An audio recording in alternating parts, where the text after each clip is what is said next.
Hello, and welcome to the Nickels and Dimes Finding Financial Freedom podcast.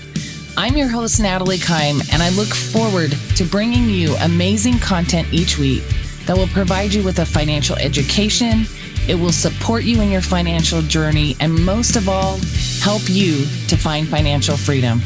I hope you enjoy this episode.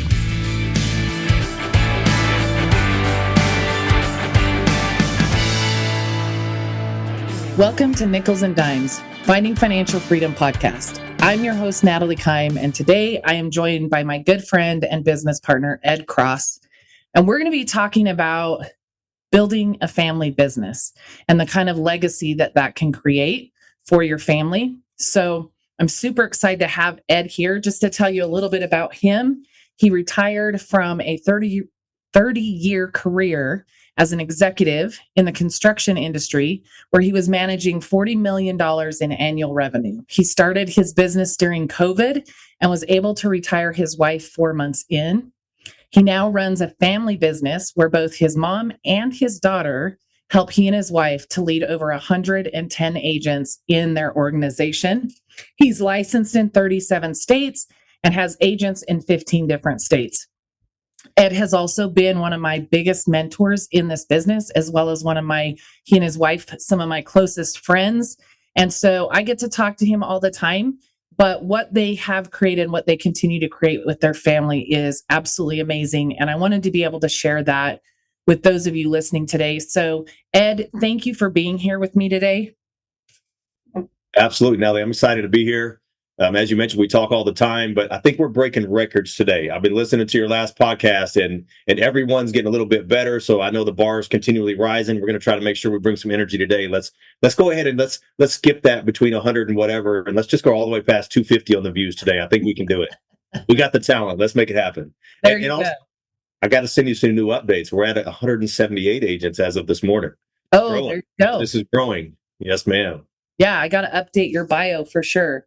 Well, I'm super grateful for you taking the time to talk with me today. You know, like I mentioned, I wanted to talk to you specifically about building a family business, because I think like the world as we know it today is always shifting.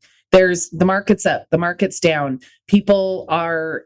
Unemployment's up, unemployment's down. People are all over the place and they're looking for new opportunities, or they're creating their own opportunities, which is, remarkable. I talk to people all the time who are stepping into creating a business, doing something that they're passionate about because they just want control of their time and their life and things like that. So I want to kind of start there, if we can, on you coming across this business. Like you and I have talked about our backgrounds, that corporate mindset, and we loved what we did, right? So for you, when you saw this opportunity, what was it that opened your eyes to it as something that made sense for you to do?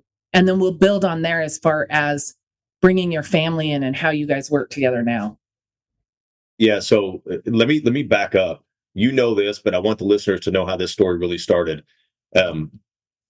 Talk about a family business. So my ex, the mother of my kids, is the one that introduced me to this business. Her intention, we hadn't talked in years. We were having some issues we were working through with our son. But every time we talked and connected about our son, she would say, "Hey, I want you to check out what I'm doing now. I want you to see what I'm doing now." And I had no interest in learning what she was doing now. I just was communicating with her to help our son. I had a very successful career. I was making good money. We were debt-free as a family. I was maxing out my 401k. I was saving another 14% of my income. I had, a business partner that we had a food truck going. I mean, like life was going in a good direction. And she would not stop telling me, "You need to check this out. I want you to see this. I want you to see this." And I finally sat down to listen to what she had going on, just so she'd stop bugging me. And she didn't actually deliver the information. You already had him on your podcast, Jason Bove. I call him Brove. Brove sat down and gave me the financial education that I was looking for. Because during COVID in May, I took another massive hit in my 401k. I got crushed in 2001, 2002, 2008, 2012, 2020. And I was frustrated. I was getting older. When I was young and they kept saying, "Just wait, it'll bounce back," I didn't have any other option, I thought. But at 43 years old, I was like, there's got to be something different. I can't keep resetting. I'm getting too old. I don't have time for this to keep bouncing back. So I was looking for something else. I had no idea what she was offering. She was trying to get me to do some business adventure. And I was like, I got enough business going on. I don't have any time. The piece that I was looking for was the financial education to build a better future. And that's what really drew me into the business. Because when I saw the different opportunities that were out there, learning how to protect my money against loss, learning how to grow my money tax free and save that 37 to 44% that I was paying annually on my income and my bonuses, those were massive, massive upsides for me that I had never heard of before. Nobody had ever presented that information to me. Because of that education, I started going to work and telling all my peers, all my coworkers, all my employees, you need to go talk to this guy Brove in Arizona, man. He told me some things, and I tried to explain to him the best that I knew. Everybody thought I was crazy. They thought I was making it up. It's too good to be true. And I said, I hope it's real, because I just got me a couple of these solutions, and I'm pretty fired up. I'm excited about it. And then after about 12 to 15 people, I kept sending to Brove. Again, I was an executive in construction, so I never claimed to be the smartest. The light bulb went off, and I was like, wait a minute. Why don't I stop sending them to him? And why don't I see if this works for me? Because now, fast forward a little bit of time, COVID was impacting my industry so much that I was living out of a suitcase. I was traveling from hotel to hotel to manage the job sites and the teams and crews that I was working with. That is not where I wanted my life to be at 43 years old, when my daughter's going into her senior year of high school and my grandkids are growing up, and my son's finally getting things turned around in his life. I wanted to be home with my wife and my family and my mom. It just wasn't happening at work.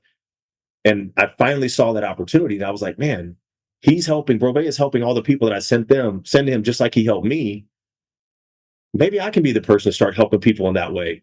So I made a phone call to him, and I asked him, hey, show me how the business model works. I said, I want to see how it's scalable. I want to see how sustainable it is.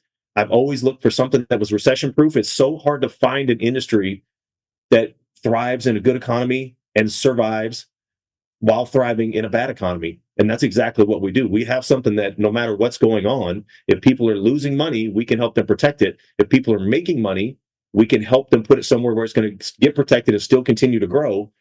We literally can do what we do no matter what the economy looks like. There's always a need for it. And as soon as he broke down the actual business model, not how do I get paid, how do I make a little bit of money, I wanted to know how to grow a business. And I literally asked him, where are you? How's that rank in the company? How do I get there? And he broke down the model for me, and it made sense. And I said, okay, well, let's give it a try. And I built a business plan to live my life, do my full-time career, build this business.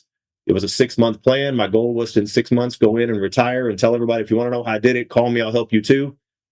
And to be completely honest, that lasted about 3 days. And just frustration was boiling over at work, and decided to go different ways with my company, and started full-time building my business on a Saturday morning, and never looked back. Like 4 months later, retired my wife. My daughter got licensed on her 18th birthday. Father's dream. She skipped senior year spring break party to study and get her state license so she could become a part of the family business. Whew, dodged a bullet there. As a dad, I was very proud that she made that decision. But I've also brought my mom in. We're retiring. My daughter's graduating college this year, and I know we'll talk about this a little more, but just because of the opportunity that was presented to me, the education that I was looking for, it led to my daughter now graduating college this year at 21. She's also going to quit her job at In-N-Out and run her business full time. We're retiring my mom this year. She's going to run our operations. And that's going to allow my wife to step back a little bit from helping me so she can start our Medicare business and get that exploding too. And it all started from a conversation about some financial education that came from the most awkward place, my ex that I hadn't talked to in 3 years. Yeah. Yeah. So there's a couple really funny things there. First, if you guys missed it, like Ed literally put together a 6-month plan before he quit his job, and 3 days in he quit. And I'm going to throw this out there. The funny thing is I know when you talk to Jason, he's like, dude, don't quit your job. And you're like, I'm not going to quit my job. Are you crazy? I'm not going to quit my job. And his mom said, you better not quit your job. And sure as can be, I think it was that Friday afternoon or something. Ed calls our broker Jason, and he's like, why are you calling me in the middle of the afternoon on a Friday, did you quit your job? And Ed's response was, well, let's just say I have a little more time on my hands. And his mom was not happy at all. So, first of all, I always laugh when I hear that story because I get it. Like, I put together a 6-month plan too, but I followed my 6-month plan in retiring myself. And the other thing you pointed out that I think is important too is when you talked about our business being recession proof. I don't know how many times I've been in conversations with people where they say, how did COVID impact you? And my answer to that is literally, COVID is one of the best things that ever happened to me. COVID happening gave me a little more time in my schedule because I was working from home. I was still in corporate America. So I was working from home, and all of a sudden I had about 3 to 4 hours more a day that I could build my business because I didn't have a commute to and from work, and I was home for lunch. And so the more I plugged into my business and really getting a feel for what this is and falling in love with helping other people the way that we do, it planted that seed for the conversation that then led me to put together my 6-month plan and retire myself as well. So, COVID gave us the ability to work utilizing Zoom. I was a little bit familiar with Zoom before COVID hit, but it changed everything in our industry too, because now for the majority of the time, we don't even have the commute to and from clients. Even my clients right down the street prefer to meet on Zoom most of the time. They don't have to clean their house for me to come over. They can just sweep out one room and everything's good because I'm not going to see the rest. So Right. I love that. I love that. So you talked about, okay, yeah, your ex was the one that kind of pushed you to open the door and take a look at this. But then that next step you talked about was 4 months later, you retired your wife to bring her into the business. Now, here's the thing. I know that there's going to be people that listen to this that are like, oh, I could never work with my spouse. And I know you and your wife, his wife's name is Kim. She's one of my dear, dear friends. And you guys are very different. But in actuality, that's one of the things that's made you working together such a benefit. So will you take a couple minutes and just kind of talk a little bit more about bringing her on board and kind of establishing roles in working towards retiring her? And then we'll get into Alyssa coming on board and your mom after that. Yeah, absolutely. I do want to touch on what you said real quick though about the Zoom, because if this wasn't a Zoom era, I would have never been able to do the business because my full-time career was so demanding. I never would have been able to get on and learn and start asking these questions, how this business will work, and start learning how to build it. And then even I wouldn't have seen enough to want to leave when I left if it wasn't for Zoom. And I was already familiar with the online meetings and all that stuff through work. But I want to add too that it's not like me. I'm not impulsive to just leave in 3 days. Like it was such a defining moment in my life. Like I knew I'm the planner. Like I built a 6-month plan, and through that 6-month plan, I literally mapped out all 273,000 different things that could go wrong to keep me there for 6 months in one day. Like I'm that's the type of planner I am, and I stick to a timeline. And if things don't go within my timeline, I have to overcome the frustration and continue to move forward. Like that's the way I'm hardwired. I'm very structured. So for me to leave it in the 3 days, I can tell you honestly, I was at a point in my life to where everything that I had done up to that point was to get me to right there. I knew it wasn't going to get me where I needed to go next. I needed a new opportunity to get where I truly was meant to be. And I just saw it. Like I felt it. I was like, man, the way that I felt getting that education, getting that help, getting my money in different vehicles that nobody had ever shown me, even though I was a high over $250,000 earner, nobody had ever shown me these things. I never got in the rooms for people to teach me these things. It was just that eye-opening that I was like, man, there's something else. And then I saw it and I was like, this is it. I like helping people. I want people to feel like I felt when I got that help. And it's different for everybody. Everybody's at different financial places in life, but that feeling of knowing you're doing better financially, it's so valuable because everybody uses money. And most people don't really know what to do with it. We know how to make it. We know how to spend it. We know what we've been told, 401k, savings account, CD, whatever. But having true education and understanding what to do with your money, it's life-changing. So I want to be completely vulnerable too. Going into this business, my wife and I weren't in a good place with our relationship. Part of that was because I was on the road all the time. I was gone. We were never home. Again, I'm very meticulous with a schedule. I come home and things are, my wife's very kind of free flowing, and things were a little bit in disarray. So I'm coming home and I'm a little stressed out, and it just was driving a wedge between us. Our relationship was not going to last through this. We didn't think. And the business, me retiring and starting this business, we had no intention of course correcting what our relationship was, but that's exactly what it did. Because I was home more, because I was able to be more of a part of the family, things started getting better in our relationship. Things started improving. And she still wanted nothing to do with the business with me. She was like, no, she heard me as the executive. She heard me as the boss. She heard the conversations I had to have with my employees sometimes. And she's like, I am not going to ever be in a situation where you talk to me like that. Construction too. So we don't always use the nicest tone and the friendliest words. And you can't talk to your wife like that ever. So she was very resistant to want to come on board with me. And again, I got to go back to Brove, because every time that him and I would be on a meeting and my wife, Kim, would come into the room or come to my office or anything, he'd say hi to her. He'd bring her into the conversation. And really, he's the one that kind of drew her in and got her interested to where she started asking questions. And then we realized that it would be more useful for her to take, as our business started growing, for her to take her time away from the nonprofit that she was doing and help me grow our business. It would be more beneficial for our family. And we took a chance. We started that first month that she joined, and it was not awesome. Like, I wanted her to do things my way. She wanted to do things her way, but she didn't know what her way was because she didn't really know what needed to be done. So it was all those growing pains of starting a new business. We're literally 4 months into a brand new business. I'm still trying to figure out. Now I'm trying to get her to do what I need her to do my way, which she did not want to do. And ultimately, I had to step back and realize, if she's getting the job done, I can't worry about how she's getting it done. And that was hard for me because I was still trying to figure out the business. At this point, I didn't know if she was getting it done right or wrong or fast or slow, but I literally just had to let her do it. And we had to start meshing and trying to figure it out. Like you said, establish our roles. And once it took that first month, and then about halfway through that second month, the fifth month of business, that we were really still trying to figure it out. And then about a month and a half, her being in, we started hitting a groove. In my 6th month in business, which was her second full month in business, we made more money that month than I'd ever made in my 30-year career in construction. And I knew at that point we'd never work for anybody again. Neither one of us. I knew that if we could do it once, we could do it again.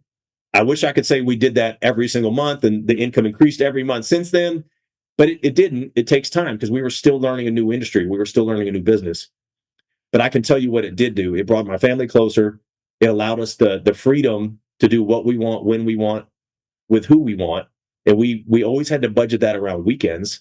And being an executive, I only had about 2 weekends a month. My other 2 were entertaining owners groups and clients and general contractors and architects and engineers. And then, 2 to 3 days a week, I'd have to take clients out and entertain them during the week when they're coming in town for different projects. I was able to get all of that time back and put it back into my family, myself. Self-development's been a huge part of the growth of our business. And then also, growing our business at the same time. So I took the same work ethic and focus, shifted it into our business and my family life.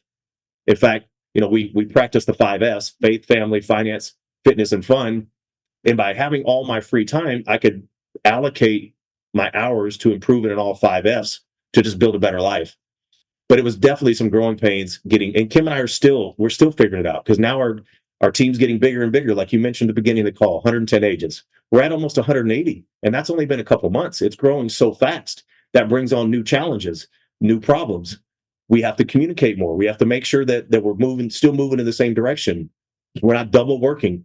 That's a big problem when you get, agents that are reaching out to me and agents that are reaching out to her, and then we talk and we're both working on the same thing for the same agent.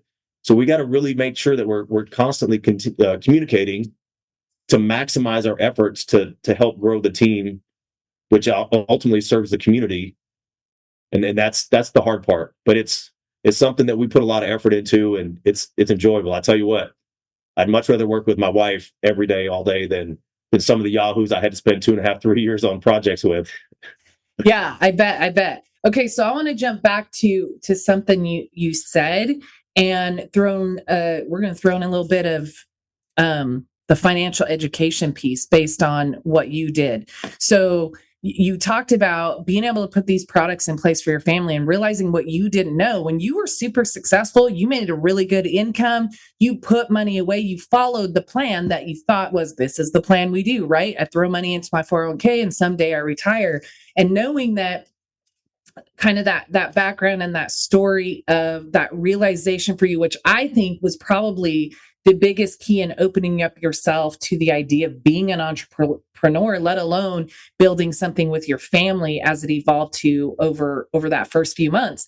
But it was, that first experience of getting the financial education and understanding the reality of what you had versus what you thought you had. So will you take a minute to talk about that, and we'll kind of jump back over to some of the other pieces? Yeah. So I basically had been told what most people have been told. If you want to retire, put your money in a 401k. If you want to get rich, save 10% of your income. And we were doing both of those. I'd also, been told spend less than you make. Been told a little bit about stay out of debt. I had to learn that the hard way. There's different things, the custody battle with my ex that put us into debt. My wife and I had to climb out of that. And then we had some other things come up. I can't remember exactly what it was, put us back in debt. We had to climb out of that. And then the third time we got back into debt again. And that time it was self-inflicted. Like, we didn't know where we were spending our money. We were literally giving too much. We had people over on the weekends. We were buying all the food and all the refreshments and the beverages, and we were just living life with no concerns because we had everything taken care of. But then something would happen. Something would come up, medical bills, car repair, something, and we go to the credit cards.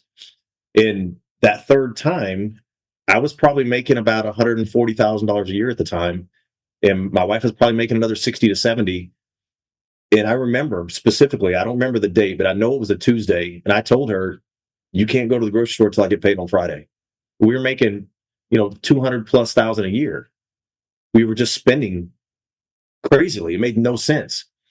And it was that point was a turning point in our life to where I said, we're getting out of debt again this time, and we're never getting back into debt. And in the process of getting out of debt, we learned how to leverage credit. We learned how to pay our bills on credit to get cash back, to get airline miles, to pay for our traveling. We really started maximizing credit to our benefit, but I still only knew 401k for retirement and savings account for liquid cash. Savings account doesn't grow any money. 401k is capped. 401k is variable. It can lose money. I have no idea what the tax rate's going to be later when I retire. All these things they don't teach us about. You go into their HR and they're like, hey, what percentage do you want to put in your 401k? We match this percent. Do you want low, mid, or high risk? Okay, sign here. Cool. We'll start taking it out next check. They give you no education on how it actually works. And what I know now, Natalie, I can tell you, if somebody would have sat down and said, okay, here's what we're going to do. You tell us how much money you want to put into this account. You're going to earn some money. You're also going to lose some money. You're going to have to pay taxes on all this money later. You'll save on taxes right now, but you're going to have to pay taxes on all the growth of this money and the initial amount you put in later. But we don't have any idea what the tax rate is going to be. It's probably going to be higher. Also, you can't access the money if you need it till you're 59 and a half without paying a 10% penalty and taxes unless you borrow it. But to borrow from your own money, you're going to pay us access fees, processing fees, loan origination fees, and interest. But you don't get to keep the interest. We're going to keep the interest on your money. If somebody would have laid all that out to me in the beginning, I'd have been looking for another opportunity about 29 years ago at this point. But I didn't understand how it worked. Nobody told me how it worked. They just told me this is what you do. So I thought I was doing better than what a lot of people are, because I actually believed in it, was putting money into it, and I was maxing it out the last 12 years of my career. But I can tell you this, putting it in my 401k for 25 years, maxing it out for over 12 years, when I retired in 2020, if we would have tried to live on the money that was in my retirement account, replace my income, I would have been back to work in less than 4 years. That was 25 years of putting into that. I was 43. So if I did that for another 22 years, what do I have then?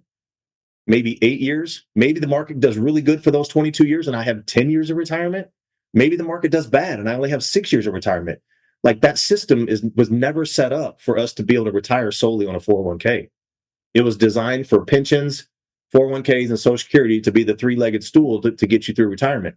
companies don't do pensions anymore. Social Security's at a 75-year deficit.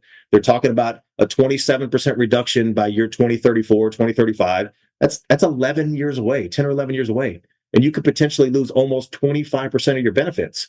What's that going to be in another, 10 years, 12 years after that when I need it? Is anything going to be left? Hopefully they'll fix something because I paid into it my whole life. But I didn't really understand how any of that worked. I just was told 401k, savings account. Savings account never earned me a penny. And I was limited. I couldn't put more in my 401k. I had financial advisors. I fired them because I kept getting when I asked the question, why is this the best option for me in my family? Trust me, this is what I do. This is what I'm licensed for. This is what I went to school for. And I'm like, dude, I do not trust you. I had to pay $185 just to sit down and talk to you. That is not building trust. Give me my $185 back and we can start over establishing trust. But I am not trusting what you're telling me. And I went through, and it was, for me personally, now I know there's some great advisors out there, but the ones that I had, they were all the same. I'm going to be honest with you. Nothing against used car salesmen, but there's some pretty shady used car salesmen that I've ran into in my life. And that's what these financial advisors felt like to me. And I was like, I don't want to put my money with somebody that I don't trust. My wife and I also had an advisor that told us, we went in with $60,000. We saved after we got out of debt to go get this invested. And we were told, we have a $100,000 minimum. And I was like, I got 60 grand. Like, you can't do anything. They're like, no, we have a minimum. So we went back home and we saved for months and months and months. And I went back and I said, all right, we got 100K. And he goes, we raised our limits to 150. Turned me away again. Like, the system was not designed for most of us to win. And after going through all that, I still didn't know what else was out there until somebody sat down and took the time to look at exactly where I was financially and asked me, this is the part that really changed everything. Ed, what do you want your retirement to look like? What do you want your future to look like? Nobody had ever asked me that. Yeah. And I was like, I want this, I want that. And I started talking about what I wanted my life to look like. And then we had to start putting numbers to that. What's it look like when you have, this vacation house, or you can take these types of family vacations every year, and you're driving this type of vehicle, and you're living this type of life, and you're taking care of these members of your family. Like, that's what you want, but what does it cost to do that? And when we started putting numbers to it and we worked backwards to start where I was to get me to where I wanted to go, I needed to make a lot of changes. And it didn't mean make more money. It didn't mean, spend more money or anything like that. It was just reallocating what I was already doing into better vehicles that were designed to help me get where I wanted to go. Vehicles that didn't have the limitations that the 401k had. Vehicles that I didn't have to bounce back from the losses all the time because I'm older now. And then learning how to truly use life insurance as an asset, and understanding how annuities can take some of that old money, those old 401ks, those old investment accounts, and get that money protected with rates of return that are equivalent or higher than market gains.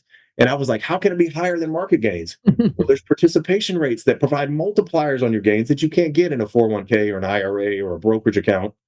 And when I started learning all this, that even supercharged me even more about wanting to start this business and go help other people. Because most people don't understand the power of the tools that the wealthy are using because they've never heard of them. Yeah. Yeah, no, I appreciate you circling back on that, because I do think it's important to kind of talk, you touched on it briefly, like when you saw what you could do with your family and all of that. But I want to take a little time to dive into that, because I think, hey, look, let's be honest. I never personally saw myself running my own financial services business. And I had a 20-year accounting and finance background. But for me, personal finance, that was like, I got to be a CPA and I got to do this and this and this. And that didn't have any appeal for me. And so to circle back and say, okay, that's where I was at, and here's where you come from. Yeah, still an executive background, but in the construction world, you came up from digging ditches as a teenager to get to where you were. And then here you are as a financial professional. And I mean, if we sat and pinpointed, everybody that we work with, they come from all walks of life. And so the idea I wanted to touch on was just the fact that for me, when I sat down and learned the education and learned the information, it was twofold. The same for you. I can do things differently for myself and my family. And holy cow, I can help other people do the same. Because if I wasn't getting the help, they're not getting the help either. And for me, I had a 20-year finance background, a college degree in finance and accounting, and I didn't know this stuff. So I knew I could walk down my whole street in my neighborhood and knock on every door, and not a single one of them did. So I appreciate you circling back on that. And I appreciate your vulnerability in kind of talking about where you and Kim were when you came into this business. And I met you right about that 6-month mark. Like you said, you've been for about 6 months when you and I met.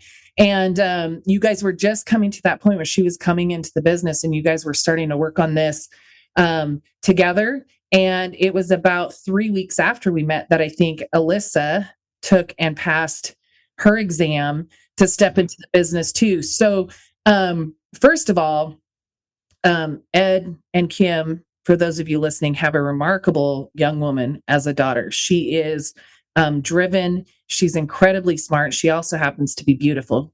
But I will say, like the story of her transitioning to this too, and having it like we all hear about, hey, you know, my dad had this business or this restaurant or this lawn mowing company or whatever. And so as a teenager, I just started working for him. And then the idea is I'm going to take over. So I want you to kind of talk about that process with Alyssa and her excitement to be like, I can do things different starting at 18 years old, and kind of what that's looked like for her. Yeah, of course. This is a great story to kind of tie into one of the big problems, an actual real generational pandemic in the United States, is that we don't talk about money with our family. Yeah. My mom wasn't talking to me about investments and how to manage your credit score and what good debt and bad debt was. And to be fair, she didn't know that because nobody had talked to her about it. Nobody had taught her about it. Right. But we sit down with so many families and we're not talking about finance and investments and protecting our assets and estate planning and all this stuff at the dinner table or on Easter or Thanksgiving. You know, we're all distracted with football games and who did what and the drama and who's having a baby and, you know, who broke up with who. We're not talking about the right things. And this was something that Kim and I were very intentional about when Alyssa started working. And she asked to start working because she wanted some extra money. And she was a superintendent scholar. She was on the National Honor Society. She was, you know, a 4.6 GPA student.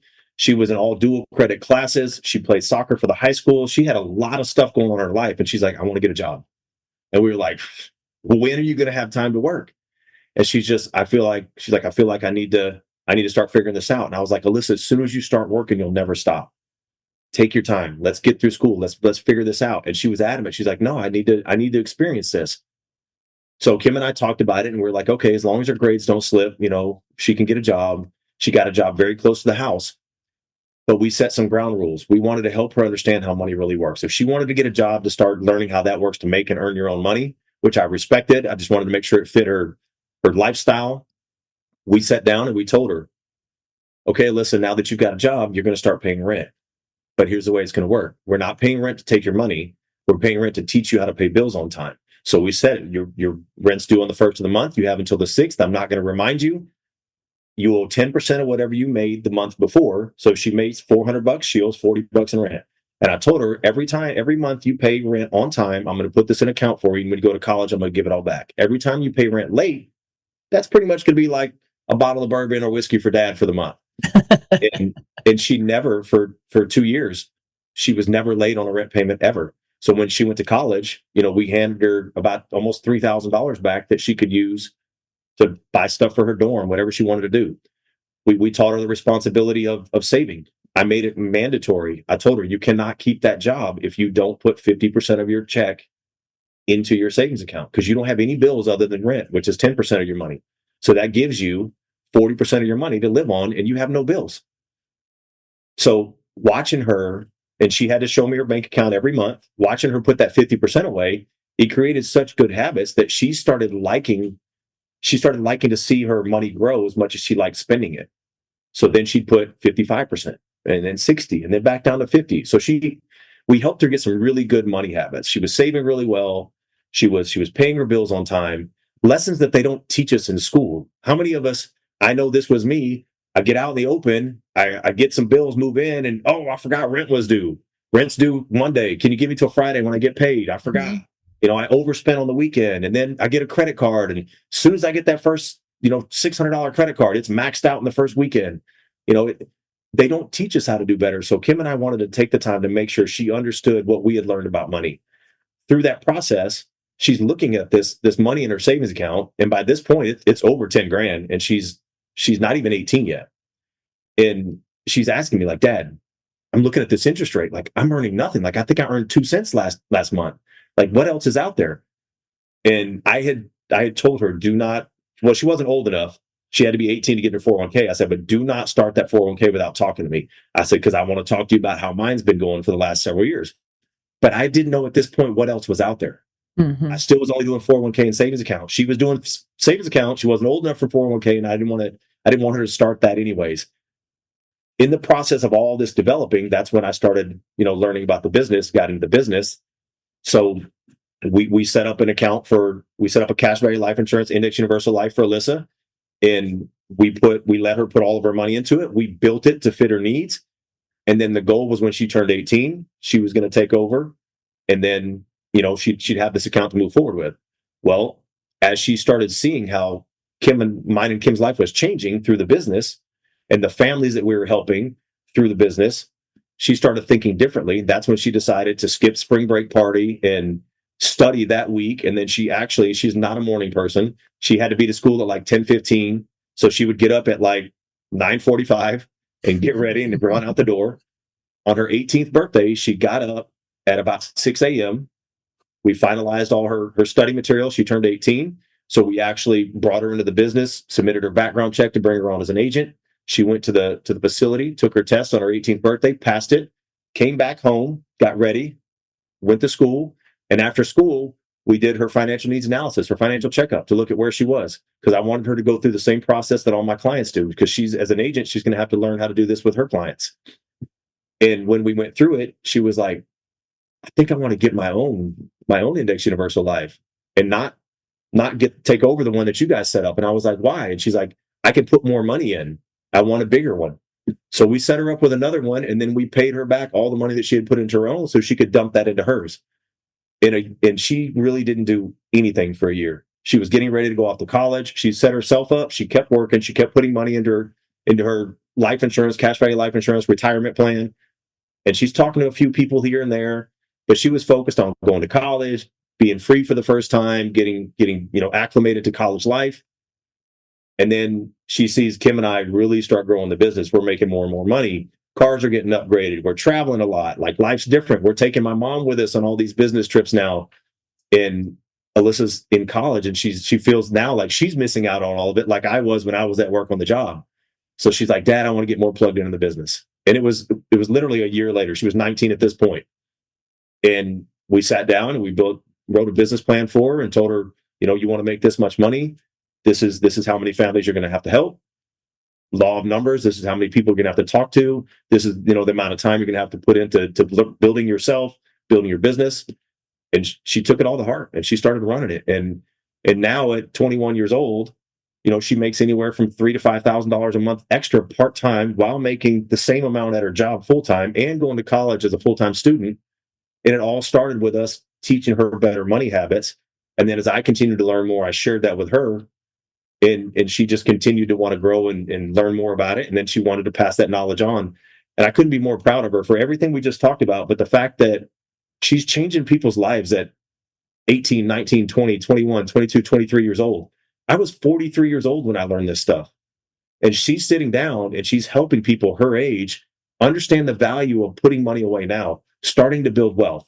We always tell people it takes two things to build wealth: time and money. The longer you wait, the more money it takes. So she's helping these kids understand these concepts so young. They have so many years to build wealth. Their life will never look like what mine or yours did if they stay disciplined and stick to the plan. But not only that, she's talking to their parents. Yeah. She had 3 finance professors at school that she put on my calendar that I talked to. She understands what we're doing, and she understands most people don't know these concepts. And she's just trying to help as many people as we are to build a better financial future. And she happens to get paid pretty well for it as well. So fast forward, now she's 21. She turned 21 last month. She graduates this month in like less than 2 weeks. And the goal is she's going to graduate this year and retire from In-N-Out in July. And her and I are going into another entrepreneurship opportunity. We're starting a nutrition shop, and she's going to be able to focus full time on building her financial services business. Yeah. Super proud of her. Yeah, I'm super proud of her too. You know, a couple of things there that you touched on, and it's one of the things we talk to our clients about all the time. You know, I'll sit down with people and they get really frustrated about where they aren't when they start to see where they could be. And this was the same for me. And it's why one of the first things I always say is like, look, we're not having this conversation so you can feel bad about yourself, so you can beat yourself up. And I'm certainly not judging you for where you are. And I know you and I both take the opportunity to share parts of our stories so that they realize that we've been there and we're walking the exact same walk. Neither one of us, you or I, could turn off the lights and walk away and live for the rest of our lives without having to work, right? We still got work to do ourselves. And so I always say, look, I'm in the trenches with you. Yep. I want to help you plug the holes in your financial boat and make sure that you create the life that you want for you and your family, because it's going to look different than the life I want for me and mine. But part of that conversation too is to remind them, like, there's no reason to beat yourself. Why are you going to beat yourself up for something you didn't know? You don't know what you don't know. And so your parents did the best they could, right? I mean, my parents grew up in a generation where you didn't talk about money at home. And for the first, almost 15 years of my life, my mom was a stay-at-home mom. When I was finishing up middle school, she went back to work part-time. And so just that very, traditional lifestyle of their generation. And so when I left home, they said, balance your checkbook and don't get credit cards. Of course, I did the opposite. And for everybody out there, you have your story about what your parents knew to tell you or what your parents weren't comfortable telling you or whatever the case may be. And so I always say we learn what we know about finances from two places: whatever it is our parents knew to share with us, and the school of hard knocks. And the majority of what we learn is the school of hard knocks, but the school of hard knocks doesn't necessarily teach us right. It'll teach you a lesson about that specific situation you're facing. It doesn't actually teach you everything that's out there to not only get out of a situation you might be in, but to create a framework where you never end up in a situation like that again. You mentioned earlier, you and your wife are making over $200,000 a year, and you had to tell her you can't grocery shop till I get paid on Friday.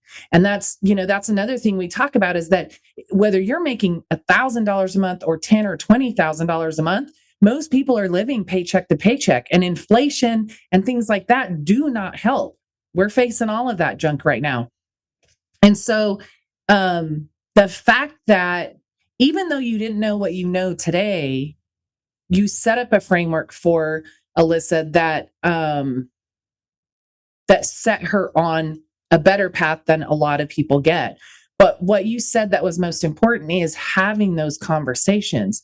Like, you may not know everything out there, but to share what you do know, to set them on a path. And the whole point behind this podcast for me is to get more information out there, to get more stories out there, to take the opportunity to hopefully reach different people exactly where they're at with the right message at the right time that opens the door to them asking questions so they can start down that path. So where we are now is you're making $250,000 a year as an executive. You sit down and get some education and put some things in place for your family. Then you realize maybe this business makes sense. Then it's, okay, my wife can do this with me. It's something you actually start doing together that actually brings you closer, not just you and your wife, but the family as a whole. And through that process, you've now taught your daughter some concepts she's implementing, some without even realizing what you were doing, or realizing where it would lead in the long run, I should say. Yeah, I didn't realize where it was lead, but I knew what I was doing, because this is what they're teaching in school. Yeah. Senior year, 2021, they're teaching her how to balance a checkbook. Yep. Who carries a checkbook nowadays? And then she had to build a mock stock market portfolio. What 17, 18-year-old graduating high school has enough money to invest in stocks? Right. Why weren't they teaching her how to balance a budget? How to manage your credit score? What's good debt, bad debt? How do you actually plan for retirement? How much should you live on compared to how much you put away for your future in your debt or whatever you got. Like they just don't teach us real concepts of money. Yeah. Yeah. And so, I mean, definitely in your situation, you knew enough to share with her, to have her start building a strong foundation. But again, it's, my parents only knew to tell me what they told me. And you happen to have a few more tools in your tool belt. Pun not intended, to your construction background. But that was a good one. I'll give myself credit. Anyway, you had more tools in your tool belt to give her than a lot of us get. But on top of that, you saw the opportunity, stepped into it. And because of that, it built even more of a foundation for her. She started slow. And now you guys not only have created a family business in the financial industry, but you're branching out to do some other businesses together. So that gets us to, and we affectionately call her Mama Jackie. Now, she was not happy when you quit your job and started this business. And so we've gone through this journey with your wife, your daughter. Let's talk about bringing mom into the picture. And she builds the business a little bit differently. So let's kind of talk about, because it does look different for everybody. Yeah. So I grew up low income. That's what mom prefers me to say. She was a single mom raising my brother and I, since we were little all the way up through teenage years. Like kids are expensive, especially two growing boys that play sports. It's a lot of food to put on the table. And I don't want to touch too much on all that, but we were barely making ends meet, let alone having conversations about how to grow money, how to invest money, how to do anything like that. Because we didn't have anything to invest or to grow or to put away. Like we were literally lower than paycheck to paycheck, just trying to make it. That's why I started working at 12 years old, was to help pay the bills, to take some burden off mom, to help with different things so we could have food on the table and we could continue to live in a decent neighborhood. It wasn't great, but it was better than what it could have been. But the one thing that she taught me was the hard work ethic. Like she always had 2 jobs, 3 jobs. She did what it took. She was always doing what it took to make sure that we were taken care of. And I learned that, but I also, growing up without a lot of the things that some of the people that I saw around me, some of the people at school had, some of the things they had, I wanted stuff. Like I was consumed with having the things that I never had growing up. And that's part of why I had to learn the hard way how to do better with my money. Even though I always was forward thinking and putting money in my 401k, I was always saving a certain percentage. I was also the type that was very disciplined at putting a little bit aside here, a little bit aside here. I do side jobs, I do overtime.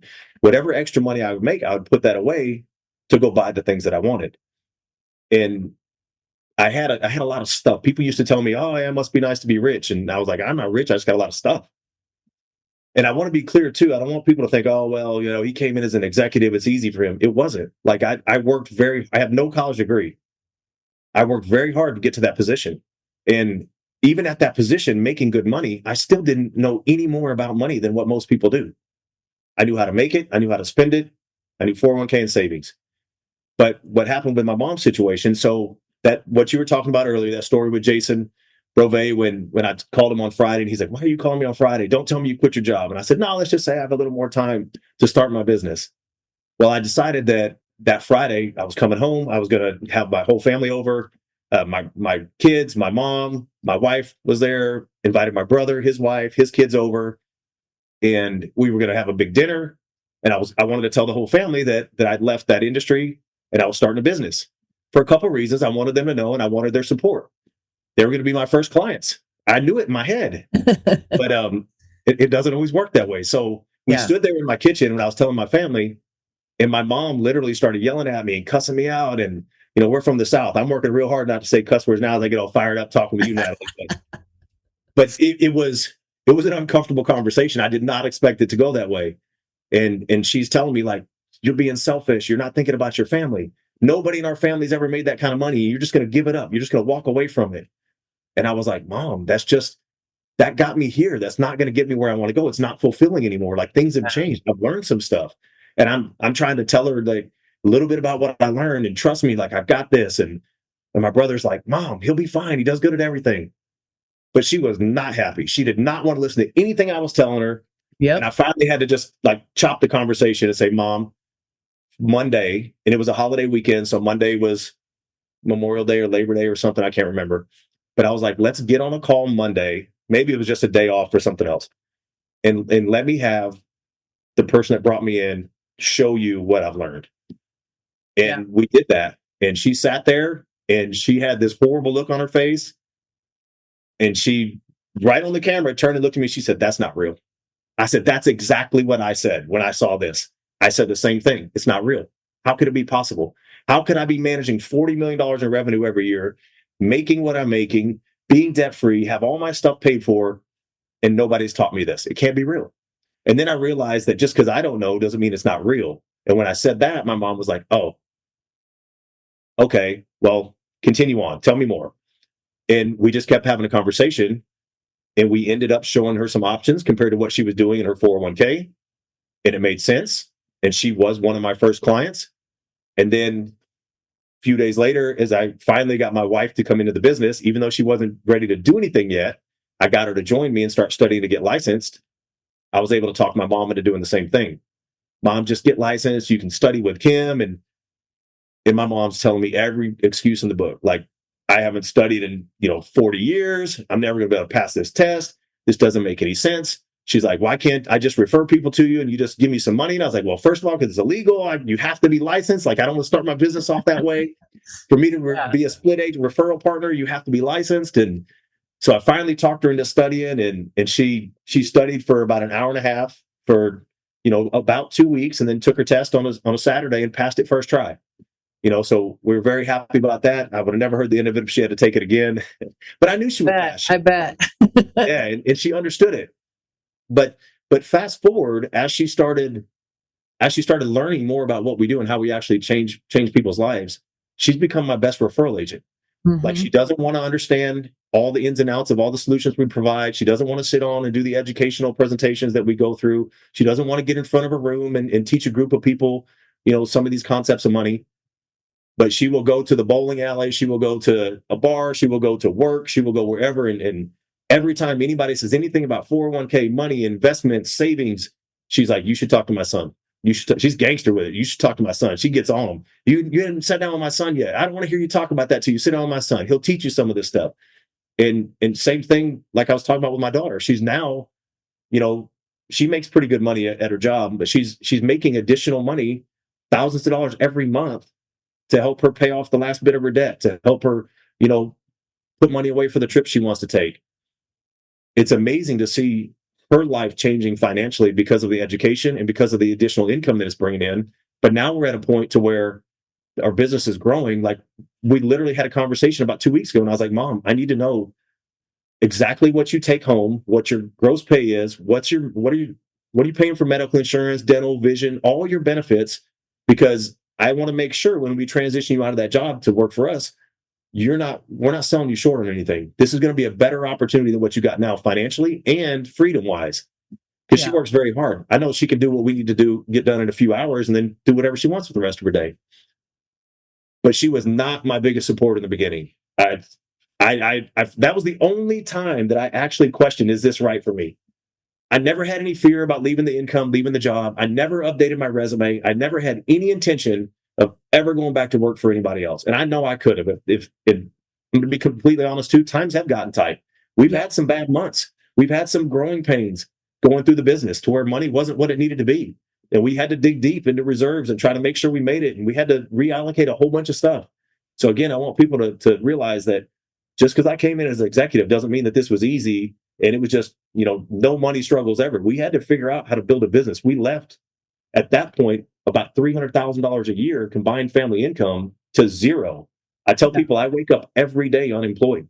Even though I have a business, if I don't go to work, if like you said, we're in the trenches. If I don't put in the time, my family doesn't help other families, and we don't get fed. We don't get paid. So it's very important that we stay on the mission and stay on task. But she went from, very non-supportive. And that was the one part that bothered me. I'd never feared the loss of the income, never thought about going back to work. But the fact that my mom was so upset about it, that's the only thing that really bothered me throughout this whole process. Luckily, it only lasted about 3 days. And then she was on board. She's like, "Okay, this is way better than my 401k. I'm in, let's go." And then we kept moving forward. But very happy to have her because she's such a key. She doesn't even see it yet. She's such a key piece of the growth of our organization. And then to have at that point my whole family retired and in business with me, I could never do that in my previous career, ever. I wouldn't even want them to go to a job site with me or go to the office with me and be a part of that environment. But here, they're literally my daughter and my wife, my mom, they're crucial parts of the growth of our organization.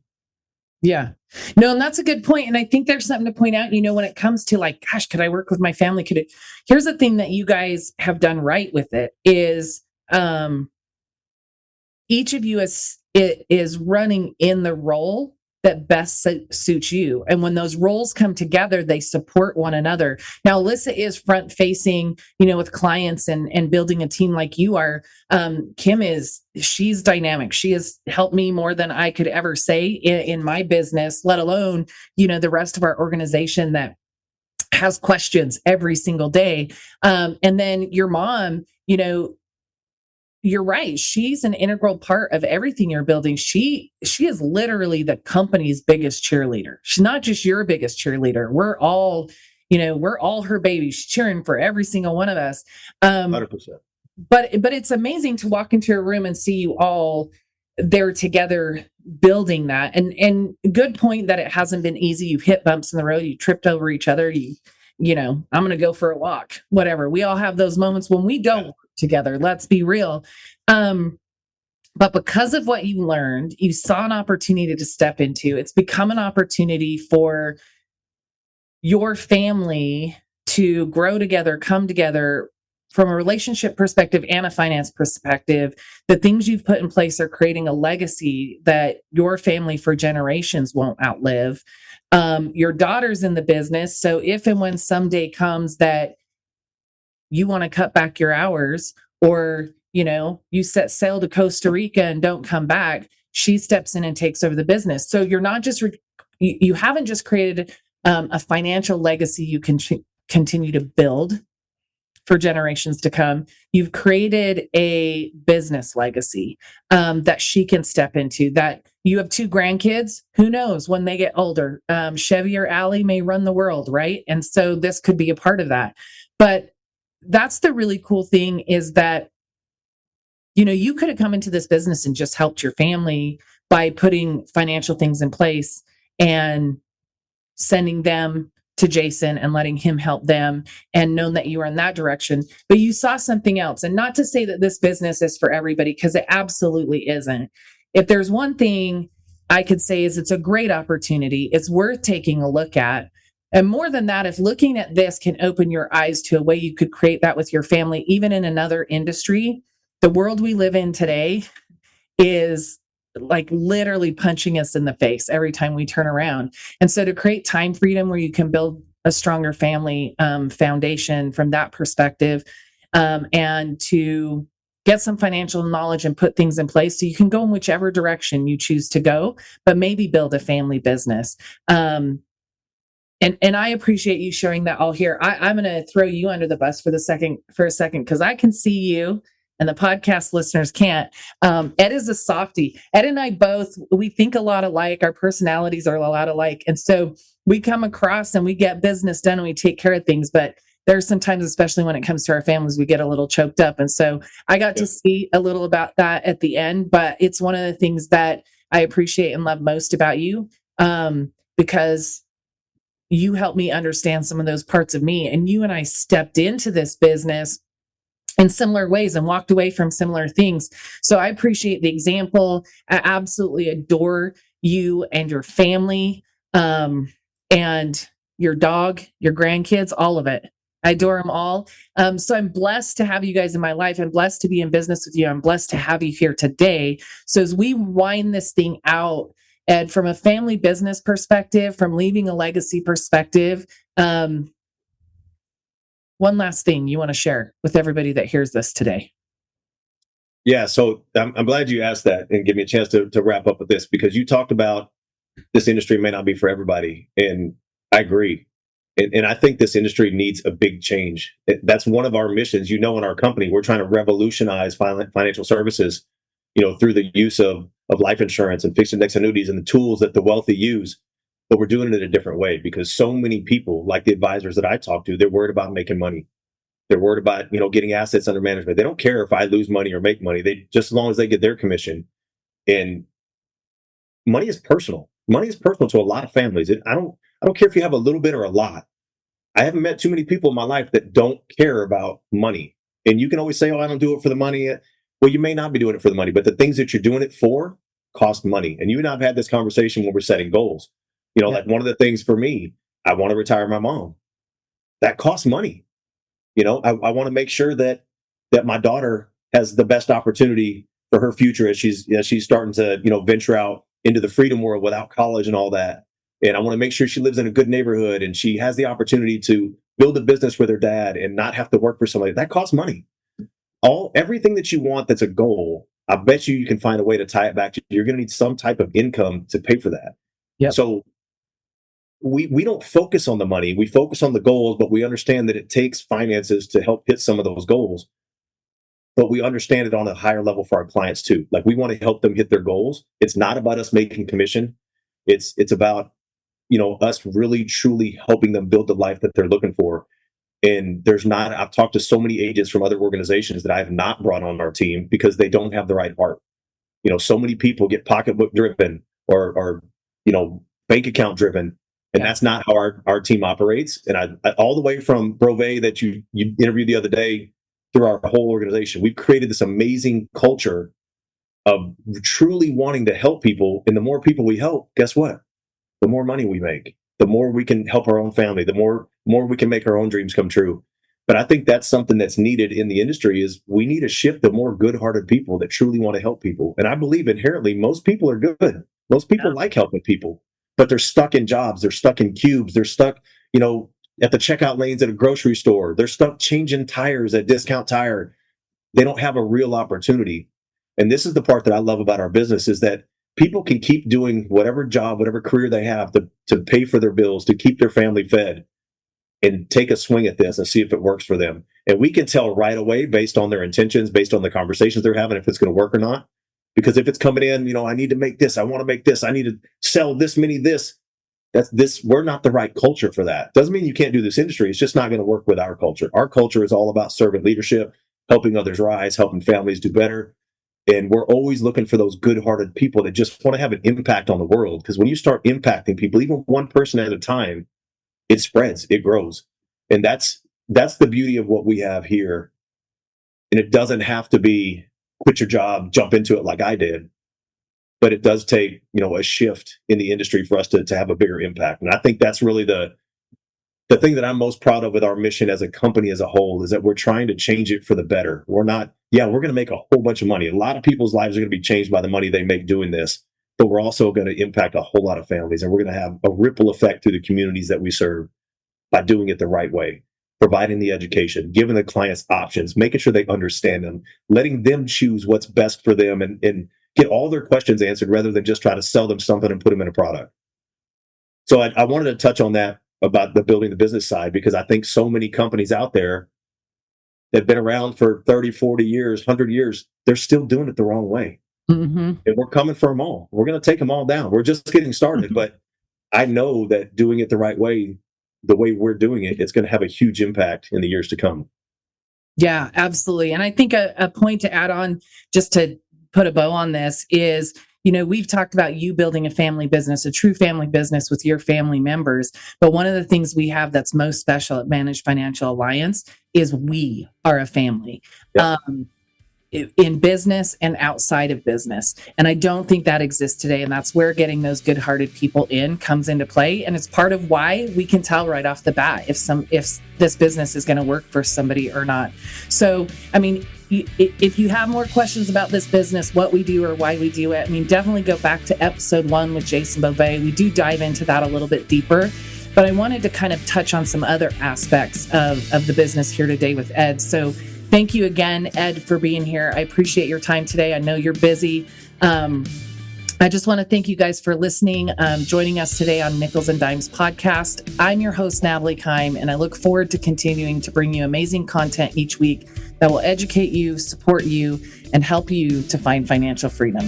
So I look forward to having you listen. I'll see you again next week. And until then, take care. Thanks, Natalie.